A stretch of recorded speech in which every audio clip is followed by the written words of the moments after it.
A própria Casa Branca afirma que a visita de 2 dias é uma viagem de negócios para fechar acordos comerciais. Por isso, Donald Trump leva até Elon Musk, com quem brigou publicamente em junho do ano passado. O bilionário é o dono da fabricante de carros elétricos Tesla, da rede social X e agora de uma empresa de robótica. O maior objetivo de Musk, como ele mesmo afirmou numa reunião para acionistas, são os ímãs. O neodímio é um dos minerais que ficaram conhecidos como terras raras. A China produz e processa esses ímãs. E sem eles, ninguém faz robôs humanoides. Para Musk, são eles que vão fazer a empresa dele se tornar a maior do mundo. Mas são 5 os pontos principais que os americanos vão colocar na mesa em Pequim, e os 2 primeiros são os mais importantes para o Brasil. Em primeiro lugar, a carne. Antes da Guerra das Tarifas, os americanos tinham um mercado de quase 2 bilhões de dólares em venda de carne para os chineses. Hoje, as licenças de exportação ficaram muito restritas. Quase nenhum frigorífico dos Estados Unidos consegue vender por aqui, e a pressão é grande para que a China reabra o mercado. O Brasil é hoje o maior fornecedor de carne bovina para a China, substituiu os americanos. O mesmo aconteceu com o segundo ponto da agenda americana, a soja. Os produtores de soja lá nos Estados Unidos são base eleitoral forte de Donald Trump, que vai enfrentar as eleições para o Congresso em novembro. Em terceiro lugar, os americanos querem que os chineses comprem aviões. A comitiva vai incluir o CEO da Boeing. A expectativa da imprensa americana é o anúncio da compra de 600 aeronaves. Os últimos 2 pontos são a criação de comissões de comércio e de investimento em áreas que não sejam sensíveis para os 2 países. Agora, o lado chinês coloca à mesa o que está sendo chamado de 3 T's. O primeiro T vem de tarifas, que foram reduzidas e os chineses querem que continuem assim ou diminuam ainda mais. O segundo, tecnologia, principalmente na importação de chips e componentes americanos. O terceiro T é o mais sensível, Taiwan. O arquipélago aliado dos Estados Unidos que a China considera parte de seu território. Os americanos armam Taiwan há décadas.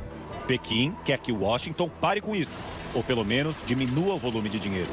Por isso, há algo importante que não estará sobre a mesa de negociações, mas estará no topo da mente de todos os presentes. Uma mudança das 2 últimas décadas.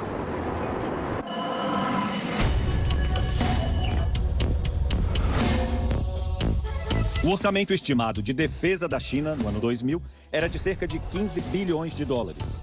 Hoje está perto de 300 bilhões.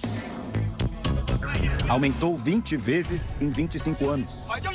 Ainda assim, gasta menos do que os americanos, cujo orçamento é de quase 1 trilhão de dólares. A Marinha Chinesa tem mais navios do que os americanos, mas menos experiência em lançar mísseis, por exemplo. A China concentra seus navios ao redor da costa, enquanto os Estados Unidos têm os seus espalhados pelo mundo, para garantir a segurança nas rotas de petróleo. A China também produz hoje caças de 5ª geração, os Chengdu J-20, que têm a capacidade de entrar no céu inimigo sem serem percebidos por radares, em modo fantasma. O Pentágono diz que o arsenal nuclear chinês dobrou desde 2019.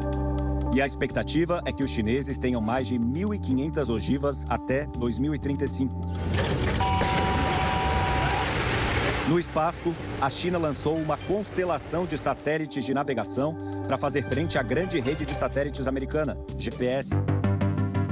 Em volta de Taiwan, a China tem navios anfíbios, que são capazes de fazer uma rápida entrada nas praias da ilha. Pequim também desenvolve um sistema de plataformas e pontes entre navios e o território que podem despejar tanques e soldados aos montes.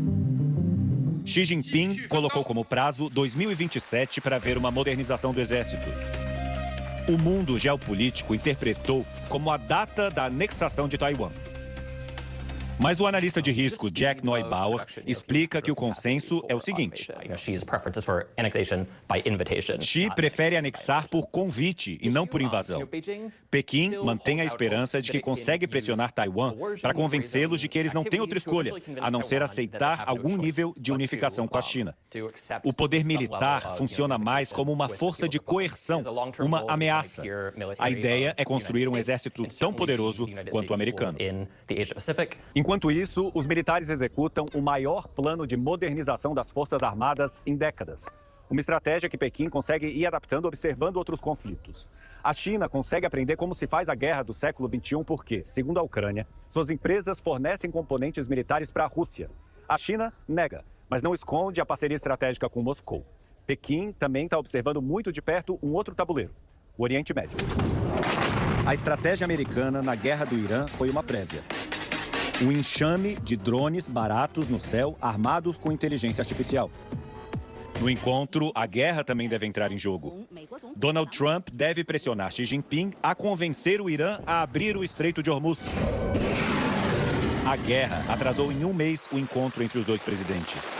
E deu mais poder de barganha para Xi Jinping. Na disputa de gigantes, a China já ensaia o seu próprio modelo de guerra do futuro. Publicou o vídeo de um protótipo de porta-aviões espacial e planeja um exército de robôs humanoides para que sejam necessários cada vez menos soldados. Com tanto poder em ambos os lados, essa mesa também dirá muito sobre o futuro do Brasil. Os chineses terão que decidir se o que é importante para a gente vai virar moeda de troca essa semana. Ou seja, vão tirar da gente para agradar o rival?